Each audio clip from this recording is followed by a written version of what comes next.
The wind howled across the barren plains as I sat alone, perched on the edge of my small cabin. I could hear it scraping against the walls, whispering through the cracks. The wind was the only constant companion I had left in this world. Life had been like that ever since my parents passed. No more voices calling out in the house, no more laughter around the dinner table.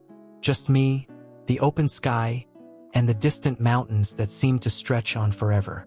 I'd chosen this life of isolation for a reason. When I was younger, I had people I cared for, family, friends. But that all changed one night when I lost them. The kind of loss that scars you deep inside, making you want to run, to hide, to never be close to anyone again. So, I built this cabin, away from the nearest town, away from everything that reminded me of what I had lost. My horse, Old Shadow, was the only other living creature I trusted. The rest of the world could go on without me. I was content to be forgotten, but there was always something inside me that gnawed at my soul. The loneliness.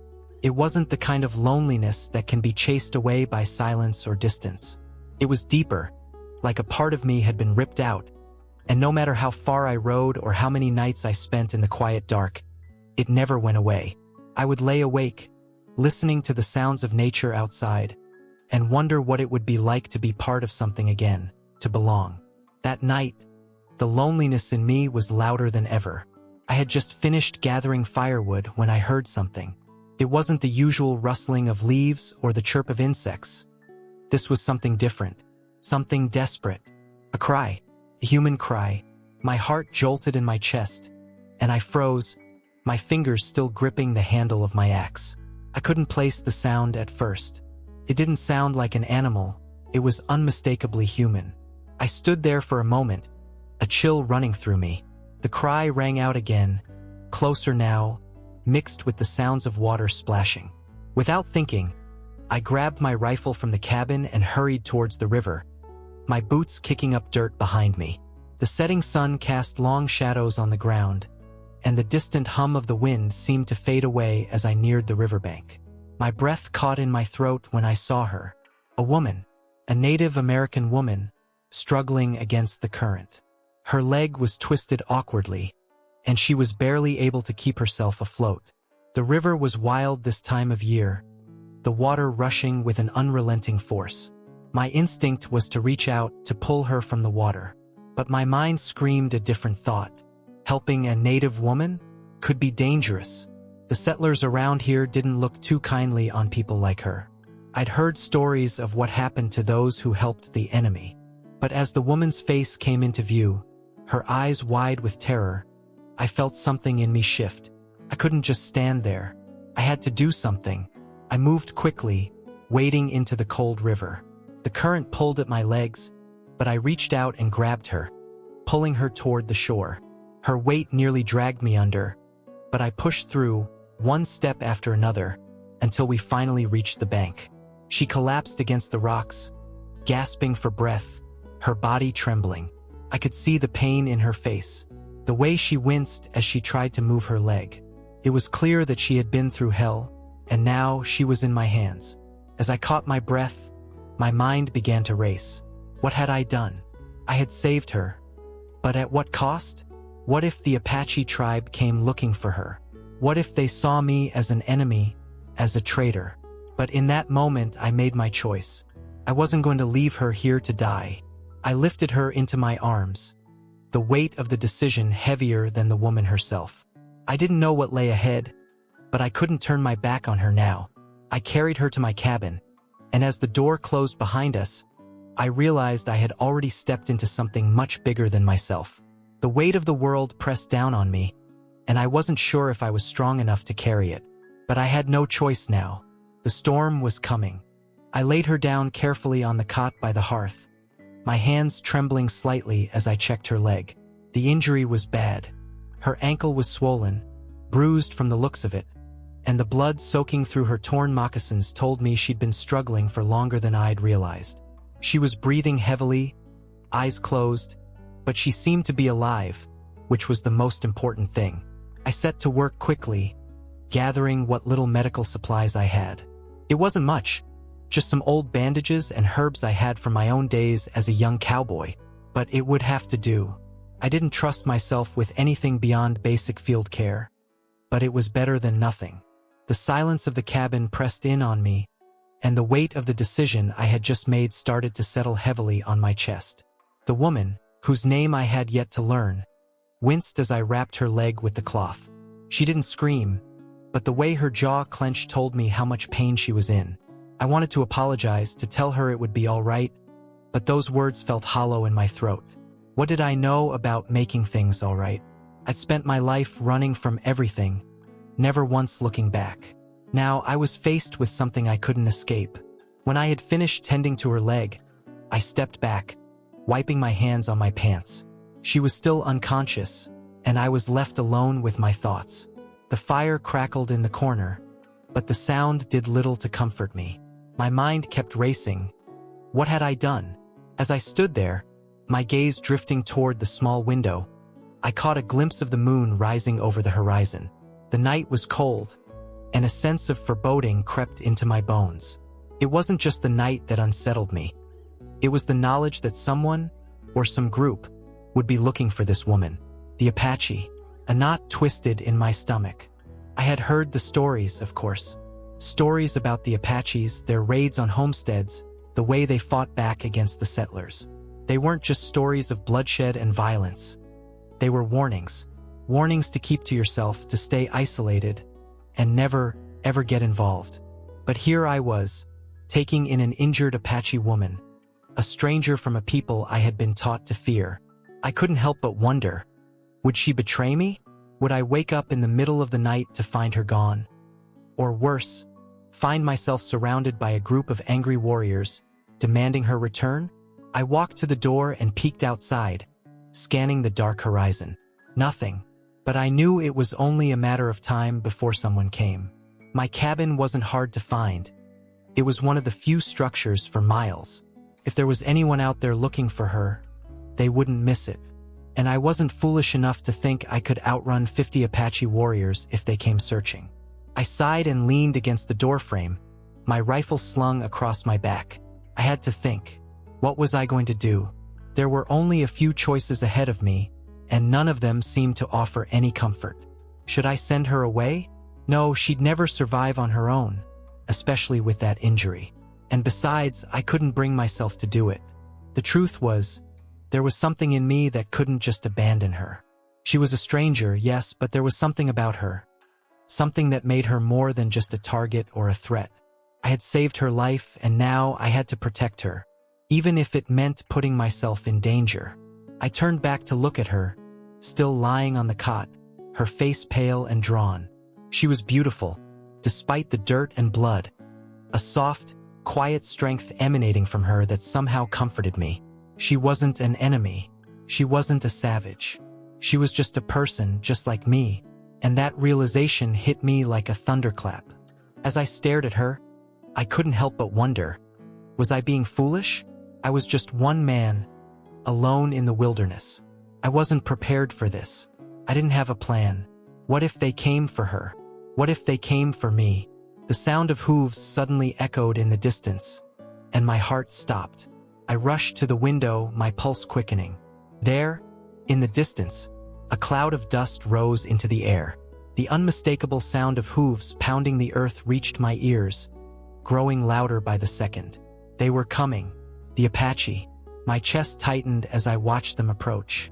I counted at least 5 riders, each of them moving quickly across the plain, their silhouettes growing clearer with each passing second. My blood ran cold. I had no time left. I needed to act, and I needed to do it fast. I rushed back to the cot, grabbing the rifle from where I had left it. My hands were shaking now, and the weight of the decision I had to make pressed down on me. There was no running, no hiding, not with my cabin out in the open like this. I couldn't run, and I couldn't fight 50 warriors alone. But what I could do, what I had to do, was prepare for them. I had to hide her. I moved quickly, grabbing the last of the blankets and wrapping it around Sara. I knew I couldn't keep her out of sight completely, not with 5 Apache coming straight toward me, but I had to make it look like nothing was out of the ordinary. The cabin was small, but there was a loose floorboard in the back corner. It wasn't much, but it might be enough to hide her until the warriors passed. I lifted the board, revealing a dark space beneath the floor. I helped her into the hidden compartment, her breathing shallow but steady. She looked up at me with those wide, dark eyes, and I could see the fear there. She didn't understand everything, but she understood enough. I pressed my hand to her forehead, whispering the only thing I could think to say, "Stay quiet, stay hidden." She nodded, and I could see the gratitude in her eyes, even if she couldn't say the words. I replaced the floorboard and moved quickly to the front of the cabin, just in time to see the riders pulling up. This was it, the moment of truth. Would they see through my lies? Would they know what I had done? I didn't know, but there was no turning back now. The tension in the cabin was palpable as I stepped to the window, my hands gripping the frame so hard my knuckles were white. My breath came shallow, the weight of what I'd done pressing on my chest. They were here, the Apache warriors. Their horses were dark figures against the evening sky, moving with practiced ease, each one sitting tall, their eyes scanning the horizon. It felt as though time had slowed down. Every second stretched out in front of me like an endless road. I swallowed hard and turned, my eyes darting to the small hidden compartment where I had placed Sara. The floorboard was in place, and the blanket that covered it seemed to settle into the dim light. But I couldn't shake the feeling that they'd see through any ruse. My pulse thudded in my ears. I knew there was no way to outrun them. It wasn't just a handful of scouts or curious wanderers. These were Apache warriors, trained and hardened by years of conflict. They had been out here longer than I had, and their eyes were sharper. They could smell fear and they could sense lies. I turned away from the window and took a slow, steadying breath. My rifle was still slung across my back, but it felt heavier now, as though the weight of the moment was too much for a mere weapon to carry. The warrior leader, the chief, was the one who worried me the most. He wasn't just any fighter. There was a coldness about him, a calm that suggested he had seen countless battles and lived through them. I knew that he would be the first to ask questions, the first to demand answers. If he suspected anything was amiss, he wouldn't hesitate to act. I checked the rifle again, making sure it was loaded. The sound of hooves growing louder told me they were almost here, and I had no more time to prepare. I quickly moved back to the small table near the hearth, running my hand over the rough surface, feeling the smoothness of the wood against my fingers. It grounded me, if only for a moment. Then, I heard it, the thud of hooves stopping just outside my cabin. The riders had arrived. The moment had come.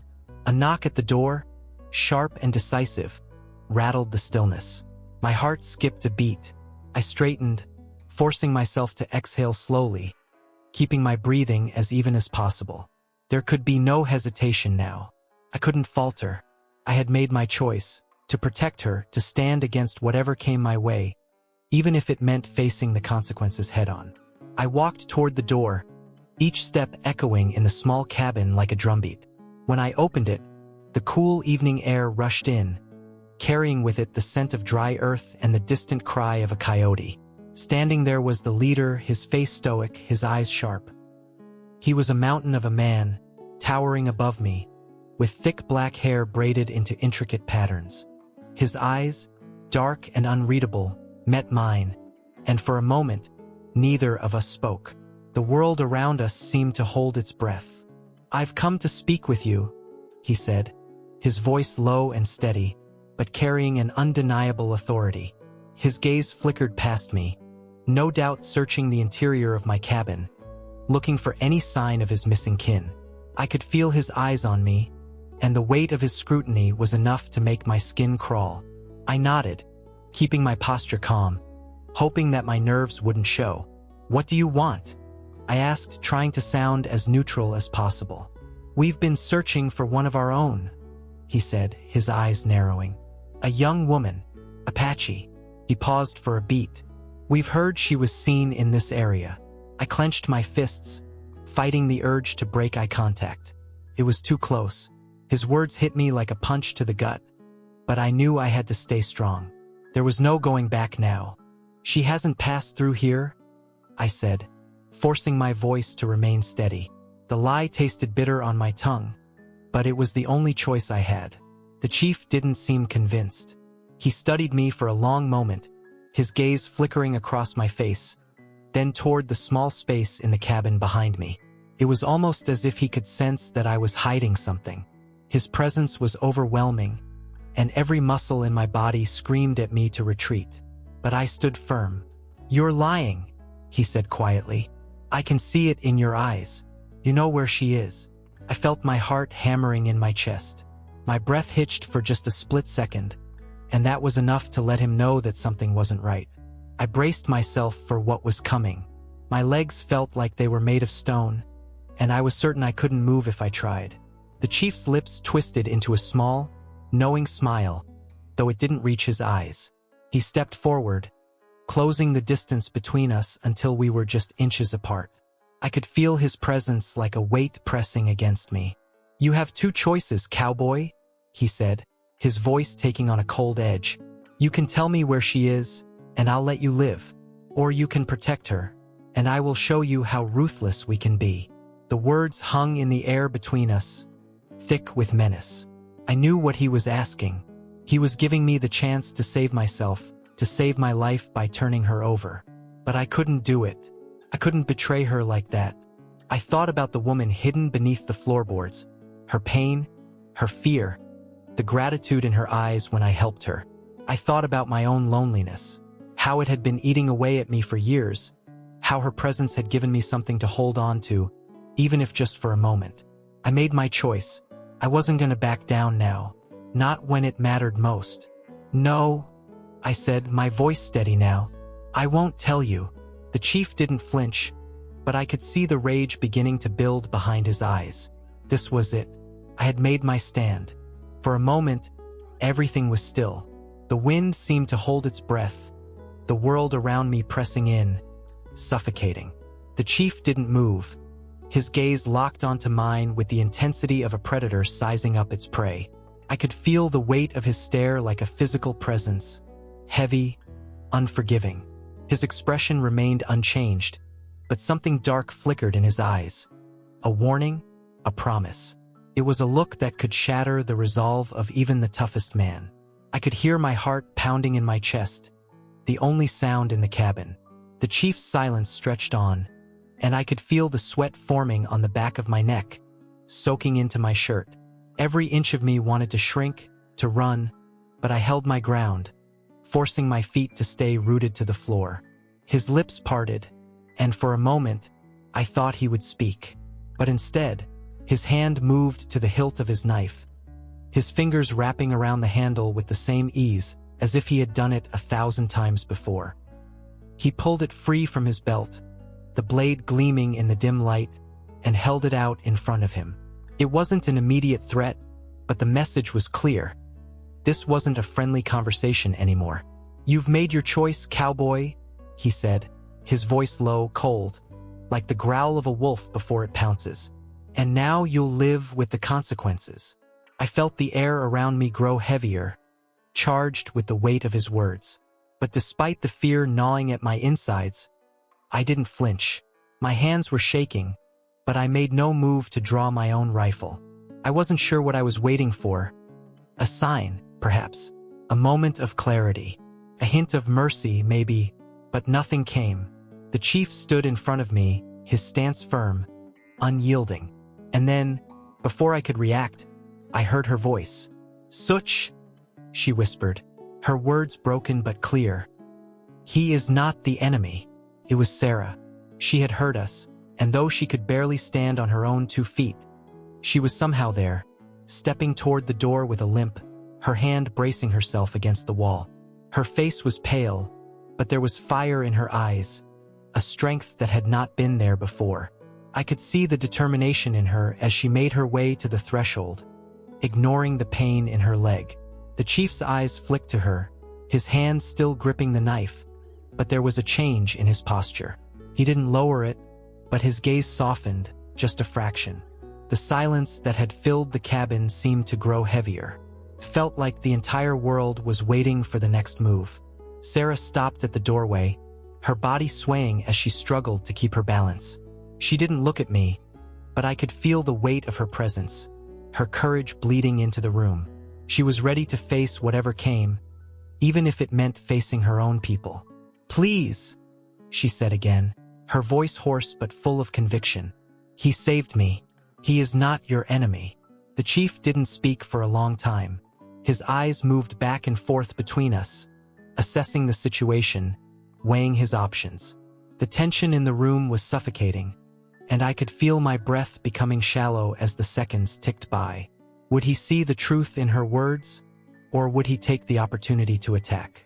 "I should kill him," the chief finally said, his voice low, cold, without emotion, "for harboring one of my own, for giving aid to the enemy." I felt a chill run down my spine, but I didn't look away. I wasn't going to beg for my life. I wasn't going to cower.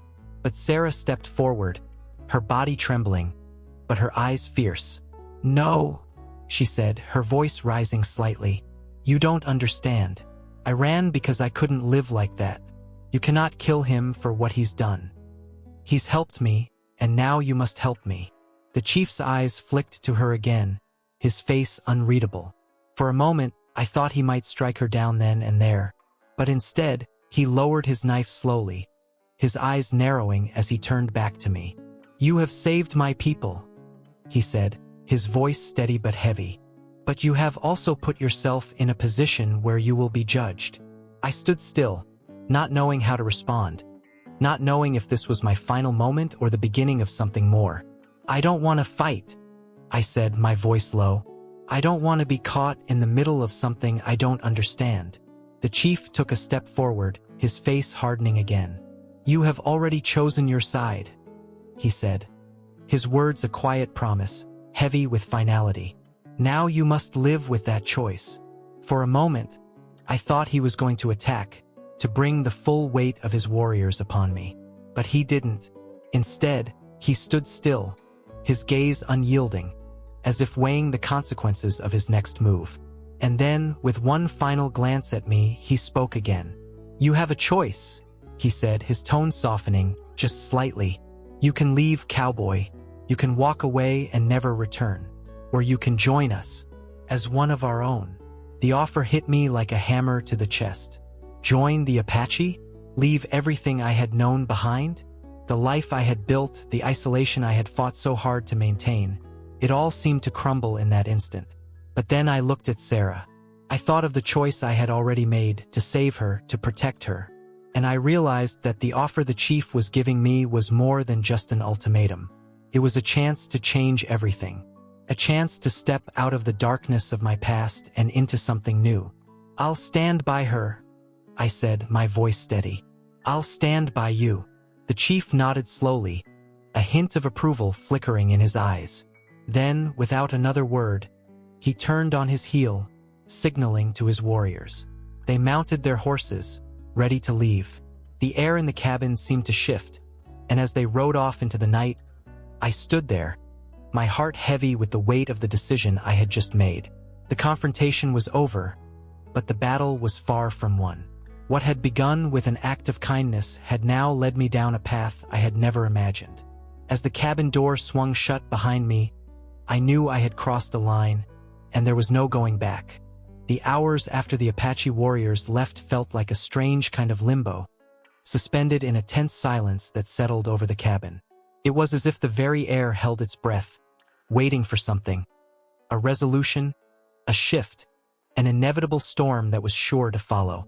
I leaned against the wooden walls of my small cabin, the weight of the chief's words still pressing down on me. "You have a choice. To join the Apache. To leave the only life I had ever known." The thought was heavy, like a stone lodged deep in my chest. It was more than just a simple decision. It was a challenge to everything I had believed in for so long.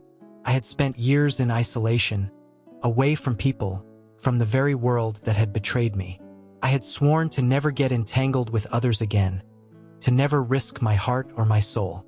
But now, I had been forced into a position where I had to make a choice between the past I had buried and the future that was being thrust upon me. I could feel Sara's presence in the cabin, though I hadn't spoken much to her since the chief left.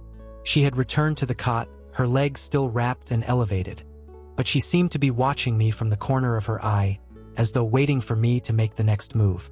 She had already given me her trust, her faith. She had placed her life in my hands. I wasn't about to let her down. And yet, the question lingered. Could I really join the Apache?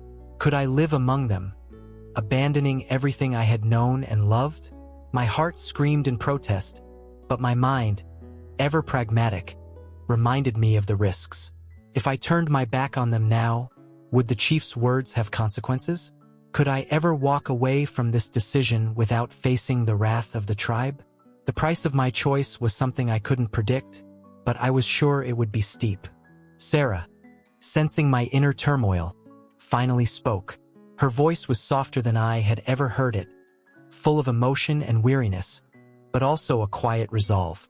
I never wanted this life, she said, her words slow and deliberate, as if every sentence took effort.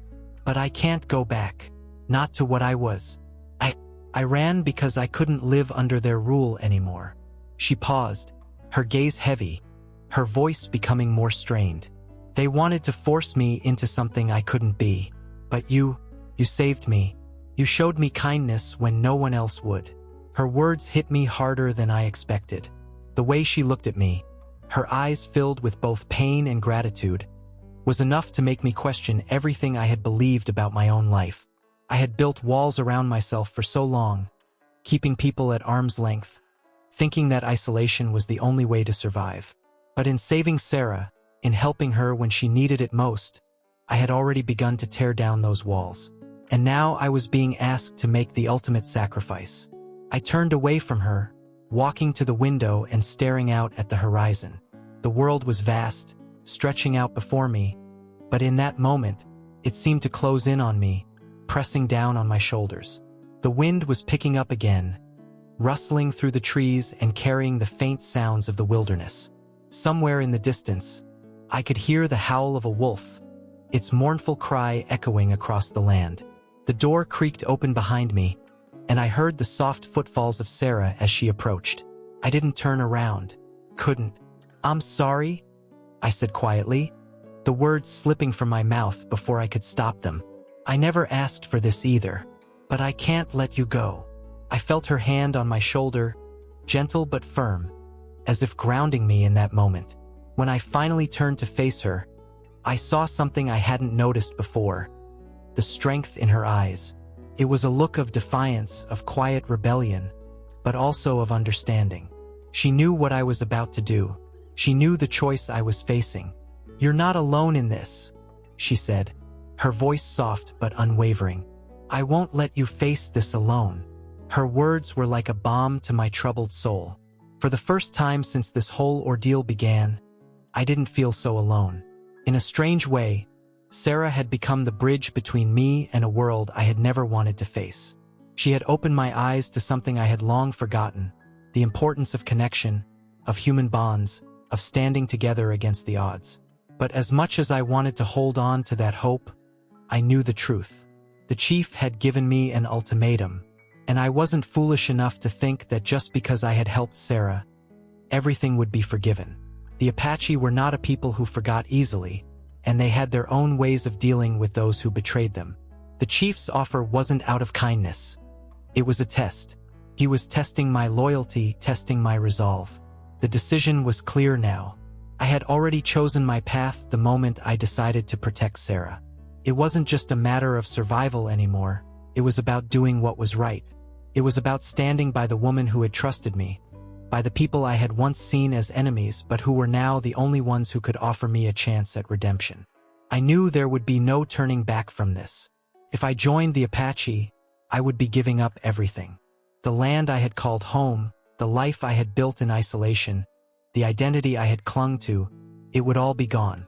In exchange, I would be given a new life, one filled with uncertainty but also the possibility of redemption.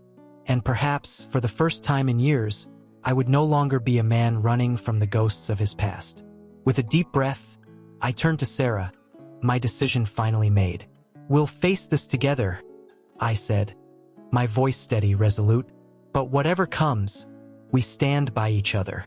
She nodded, a small, relieved smile flickering across her face. And for the first time in a long while, I felt the weight of my loneliness begin to lift, replaced by something stronger, hope. The next day, we set out together, leaving the cabin behind. The future was uncertain, but for the first time in years, I didn't feel afraid. We were about to walk a new path, one that would change both our lives forever. And no matter what lay ahead, I was ready to face it, with Sara by my side, and a new chapter of my life unfolding before me. The cowboy who had once lived in isolation was no more. I was no longer alone. As the sun began to rise over the horizon, I knew this was only the beginning of a journey that would test everything I had ever believed in. But it was a journey I was willing to take. The days following our departure from the cabin passed in a blur of dusty trails and long, silent nights by the campfire. We traveled light, moving quickly to avoid attracting attention, but it wasn't just the threat of pursuit that kept my mind restless. It was the overwhelming uncertainty of the future, of the choices I had made. Joining the Apache was no small thing. It wasn't a decision that could be taken lightly, not in this world. But there was something about the way the chief had looked at me that day, not as an enemy or an outsider, but as someone who had finally understood something he'd never fully grasped before. His words haunted me as much as they had inspired me. You have a choice. Live with it. I couldn't deny the weight of his offer. I had walked away from everything I had once known, everything I had believed in. The quiet solitude of my cabin, the world I had built in isolation. It all seemed so distant now, like a memory of someone else's life. The life I had known was gone, and a new one was taking shape, but I wasn't sure if it would be better or worse. What did the Apache really want from me? Was this a chance to redeem myself? Or was I just another pawn in a game much larger than I could comprehend? Sara, despite her own pain and the fears she carried, had been my strength. In the quiet moments between traveling, when the days felt long and the silence seemed unbearable, I would catch her looking at me with that same steady resolve. Her presence gave me a sense of clarity, a reminder that there was more to this journey than survival. This wasn't just about protecting her anymore. It was about finding a place where we could both belong. And so we moved forward. Each step I took away from the past made the weight of my former life feel lighter, but the future was still uncertain. We were headed toward the heart of Apache land, a place where I would be judged not just for what I had done, but for who I was. Would the tribe accept me? Would I find a place among them, or would I remain an outsider, forever marked by my past decisions? It wasn't until we reached the edge of the valley where the Apache tribe camped that I realized the true cost of my decision. The valley stretched out before us, a vast, wild expanse of land that felt both oppressive and welcoming. In the distance, the smoke of campfires rose into the sky, a sign that the tribe was settled for the night. Sara and I shared a look, a silent understanding passing between us. We both knew that from this moment on, there would be no turning back. The entrance to the camp was guarded by a pair of warriors, their eyes wary as they scanned us. The chief had given us little more than a simple direction. Come and stand before the tribe. And that's what we did. Sara's presence was still a silent reassurance as we approached the camp. The warriors didn't move to stop us, but they watched us closely, as if waiting for something. I could feel their gazes on me, weighing me with suspicion and curiosity. I had never felt so out of place in my life. When we reached the center of the camp, the chief stood waiting for us, flanked by a handful of elders. The firelight cast flickering shadows over his face, making him appear even more imposing than I remembered. His gaze was as sharp as ever, but there was a flicker of something else, something that told me he wasn't about to make this easy. He nodded at Sara first, his eyes softening just slightly as she approached. She stepped forward, her hand clasped around a small bundle, something wrapped in cloth. She lowered her head respectfully before addressing him in their language, speaking words I couldn't understand, but the tone was one of deference. The chief listened intently, his expression unreadable. He didn't interrupt her, but when she finished speaking, he nodded slowly, then turned his attention to me. "You come to us with no guarantee of acceptance," he said. his voice low but carrying the authority of someone who had lived through countless trials. "You bring nothing but your word and your actions. It is not enough to simply save one of us. You must prove yourself, not just to me, but to the entire tribe." I stood tall, not allowing myself to shrink under his gaze. The weight of his words hung in the air, but I wasn't afraid. I had already made my decision, and now it was time to live with it. "I understand," I said, my voice steady, though my heart pounded in my chest. "I've made my choice. I'll do what it takes to prove myself. Whatever it takes." The chief studied me for a long moment, then gave a brief nod. "Good. Then you will join us in the trials. It is only through hardship and sacrifice that we truly know the heart of a man." I nodded, the meaning of his words sinking in. Trials, tests, they weren't just about strength, they were about character. The Apache believed in more than just survival. They believed in honor, in proving one's worth through action, not just words. And now, I had to show them that I was more than just a man running from his past. I had to show them that I had the heart to stand with them, to fight with them, to live as they lived. The trials began the next morning, under the harsh light of the rising sun. I was led by the chief himself, along with a group of seasoned warriors, to a small clearing in the forest. There, I was given a bow and a small quiver of arrows. The chief explained that I would need to hunt, not for food, but for the respect of the tribe. I didn't flinch. I had hunted before, but this wasn't just about killing an animal. This was about proving my worth, my ability to live by their rules, to show that I could survive on their terms. The day was long and grueling. I tracked, I waited, I stalked the wild deer that roamed the forest, my senses sharpened by the necessity of the task. I was tested not just by my skill but by my patience, my ability to stay calm in the face of danger. The hours stretched on, and the pressure mounted, but I didn't falter. I couldn't afford to. By the time the sun began to dip below the horizon, I had succeeded. I returned to the tribe, my bow in hand, a deer slung over my shoulder. The chief was waiting for me, his eyes appraising, but there was something in his gaze that told me I had passed. "Your actions speak louder than your words," he said. "You have shown us your worth. You have proven yourself." The weight that had hung over me for so long lifted. I had passed the first test, but I knew this was only the beginning. The trials were far from over, but as I stood before the tribe, I felt something inside me shift. Something I hadn't felt in years. Acceptance. Peace. Sara came to my side, her smile barely visible in the dimming light, but it was enough. We had made it this far, and together we would face whatever came next. The journey wasn't over, but it was no longer a journey I had to walk alone. The days that followed felt like a blur of quiet moments and sudden revelations. In the weeks after the trials, my new life among the Apache began to take shape. The tribe had accepted me, albeit with some reservations, and I was slowly learning their ways. The trials had been just the beginning, a test of my physical endurance and my resolve. But now, the real work began. Earning the respect of my new family, proving that I truly belonged. The chief had kept his word. He welcomed me into their ranks, treating me with the same respect he gave his warriors. But that respect had to be earned, not granted freely. There were moments when the weight of my past, my isolation, my betrayal of my own people, would creep back into my mind. I often found myself questioning my decision, wondering if this was truly the path I was meant to walk. But in those moments, I would remember Sara. She was my anchor, my constant reminder that I wasn't alone. She had been through so much, and still, she carried herself with a strength I could only admire. Together, we had found something we both thought we had lost forever. A purpose, a place where we could belong. I learned the ways of the tribe in the most fundamental way, by doing.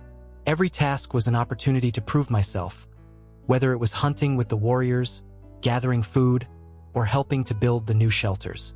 The work was hard, but it was rewarding in a way that my old life had never been. There was no loneliness here, no endless days spent in isolation. The tribe, with all its struggles and challenges, had a rhythm that felt almost like home. There were moments of laughter around the fire, of stories told late into the night, and even in the midst of hardship, there was a sense of community that I had never experienced before. But it wasn't just the physical tasks that tested me. It was the quiet moments, the ones that stretched on long after the sun had set and the campfire had burned down to embers. It was in those moments that I had to confront the truths I had buried deep within myself. I wasn't just a cowboy anymore. I wasn't just a man running from his past. I was becoming part of something larger than myself, something that had been here long before I had arrived. And with that realization came the knowledge that I would never be the same again. In those quiet moments, I would often find myself on the edge of the camp, staring out at the horizon, watching the sun set over the valley. The landscape was stark, beautiful, and unyielding, much like the life I had chosen. I had come to this place seeking peace, seeking redemption, but what I found was something far more profound, a sense of belonging. Sara, too, had changed since we arrived. I had seen the pain in her eyes when she first arrived, the weight of the choices she had made. But now, as we stood together in the midst of the tribe, I could see the difference. There was a lightness to her now, a peace that hadn't been there before. She had found her place among the people she had once feared, and in doing so, she had helped me find mine. We spent our days together, learning the customs and traditions of the Apache. She taught me their language, her voice gentle and patient as she helped me navigate the nuances of their speech. She taught me their ways, the rituals that held the tribe together, and the quiet strength that came from living in harmony with nature. It wasn't easy. There were still moments of doubt, moments when the past would rear its ugly head, reminding me of everything I had lost. But those moments grew fewer and farther between. With each passing day, I found myself becoming more attuned to the rhythm of the tribe. I wasn't just a stranger anymore. I was a part of something, and that feeling of belonging, of connection, was something I had never known before. There were still challenges, of course. The world outside the tribe hadn't forgotten about us. Settlers, soldiers, and others who didn't understand the ways of the Apache still roamed the land, and their presence was a constant reminder of the dangers that lurked just beyond the valley. But I had made my choice. I had chosen to stand with the Apache, to fight for their survival, to be a part of their world. The chief had seen something in me that I hadn't seen in myself. When he had offered me the chance to join the tribe, he had seen a man who had been broken by his past, but also a man who had the potential to become something more. And I had proven him right. Over time, the tribe began to look to me as one of their own. I wasn't just a stranger or an outsider anymore. I was a warrior, a protector, someone they could rely on. And yet, despite everything that had changed, there were moments when the past still called to me. It was in the stillness of the night, in the quiet moments when I would sit alone by the fire, that I would remember the man I had once been. The man who had lived alone on the edge of the wilderness, who had built his life in isolation, who had been too afraid to trust anyone. But that man was gone now. In his place was something new, something stronger. I had found redemption not through the quiet solitude I had once sought, but through the connection I had found with others. I had learned that redemption wasn't just about running from your past. It was about facing it, acknowledging it, and finding a way to move forward, together. As the months passed, the Apache and the settlers began to find a fragile peace. It wasn't perfect, and it was always at risk of being shattered, but it was something. And in that peace, I found my place. No longer was I just a cowboy or an outsider. I was part of a community, part of a family, and that family extended beyond the Apache. It was the settlers, the traders, and the people who lived in this land. We had all been shaped by the same world, the same struggles, and now we were learning to live together, to understand each other. As I stood on the edge of the valley one evening, the sun setting behind me, I realized something profound. The journey that had begun with a simple act of kindness had transformed me. I was no longer a man defined by his past. I was a man who had found a new path, a new purpose. Sara stood beside me, her hand in mine, and together we watched as the sun dipped below the horizon, painting the sky with vibrant hues of orange and red. The world was changing, and with it so were we. And as the last light of day faded into the darkness, I knew that this was only the beginning. There would be challenges ahead, but we would face them together. Because now we had found something more powerful than survival. We had found hope. And with that hope, I knew we could face anything that came our way. The past was gone, and the future was ours to shape. Together, we would walk this path no longer alone.